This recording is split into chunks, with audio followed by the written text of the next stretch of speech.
All right, now the arms are almost as simple, really, as the torso was, only this time it's rectangular shape instead of a perfect square.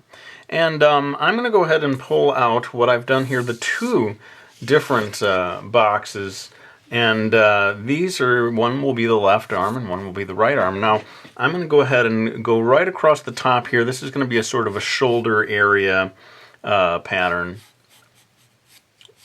And maybe the trickiest thing to pay attention to is I've come up with a way of doing simple boxy hands.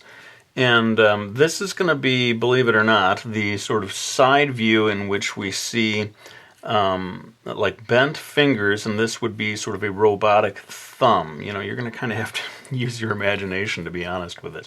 But I'm going to take this side and split it into three areas, which will sort of eventually look like fingers when we fold it all together. At least I hope it will. Will it work? That is the question. And then, because this tab gets folded around, I need to continue sort of those same three lines across like so. And then over here, I'm going to continue across here and then divide this. And this would be like the tips of the fingers. And then I suppose I should go over here and have this be the other side, if it becomes visible, depending on how I position these arms. This area here is going to attach to the body, so I don't know if I need to do too much in that area. Well, again, I'm going to zip through this in time lapse. I'm going to sort of flip this around, the same pattern that I just drew there. I'm going to do over here, do all the coloring, and then we'll be back to assemble at least one of the arms real time.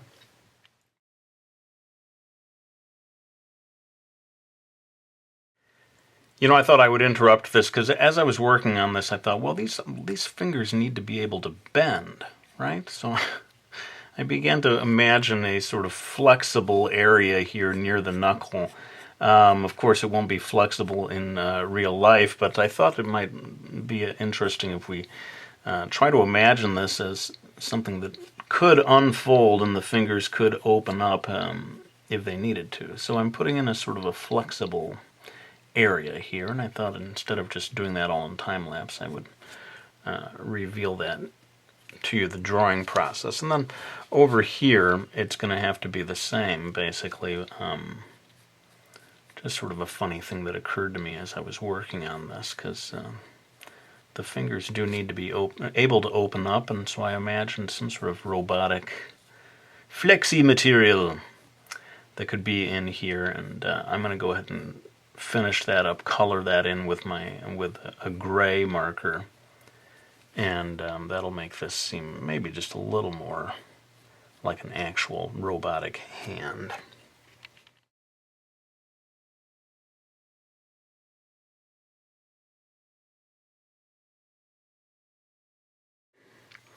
All right, well, just to prove the challenges of fully imagining something in 3 dimensions, I just realized that this is not the arm that attaches. This is not the side that attaches to the torso. This one is, okay? So I need to color this in because this will be visible, and all of this is just going to be glued or taped onto the robot's body, and as a result, that was completely a waste of time. Excuse me while I bang my head on the desk for a couple of minutes. But anyway, I'm going to go ahead and color this in because it will indeed be visible.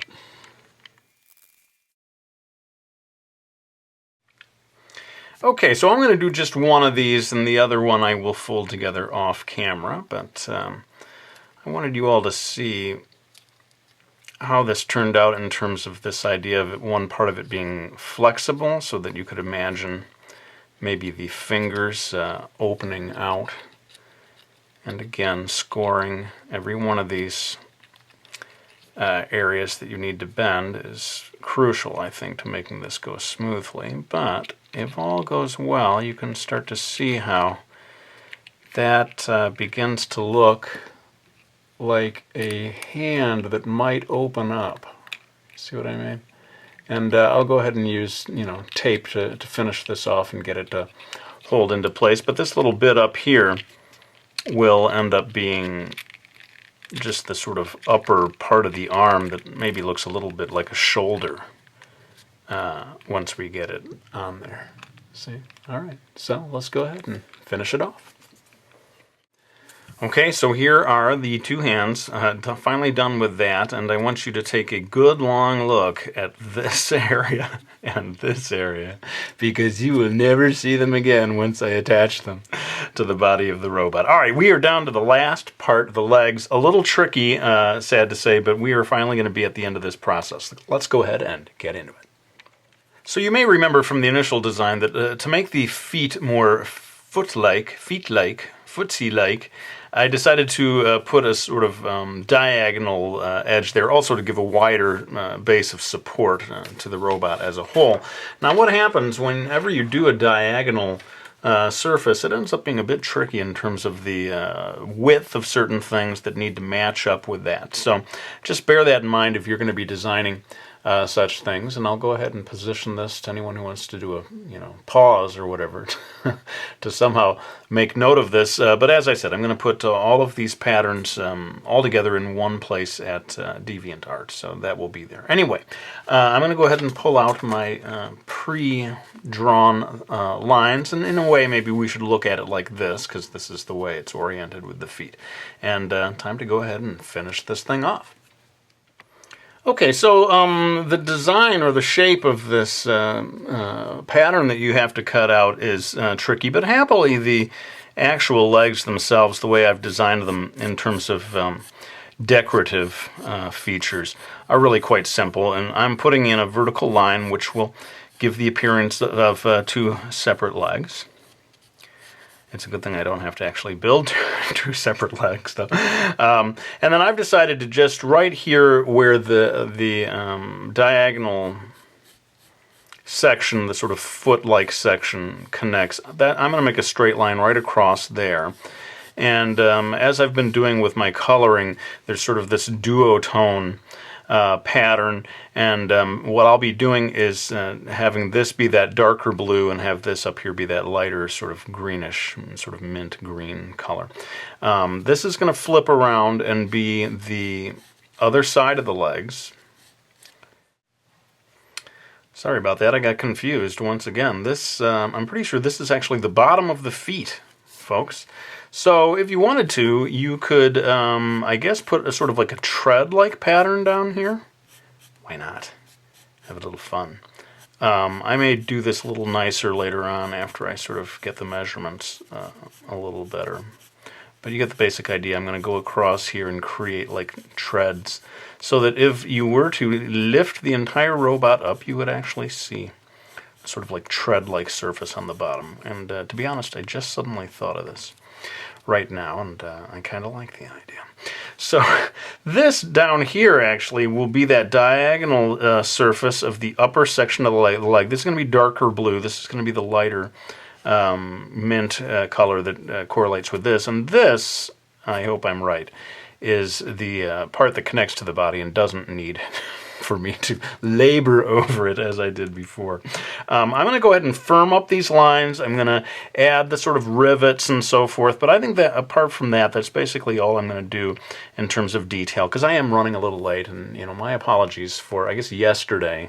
Those of you who were waiting valiantly for my time-lapse video, I am predicting already this one is going to be a little late, but hopefully you'll agree with me that sometimes it's just worth taking a little extra time to do a special video. So anyway, I'm going to go ahead and finish this off, and we'll be back to finally do the assemblage of our entire robot.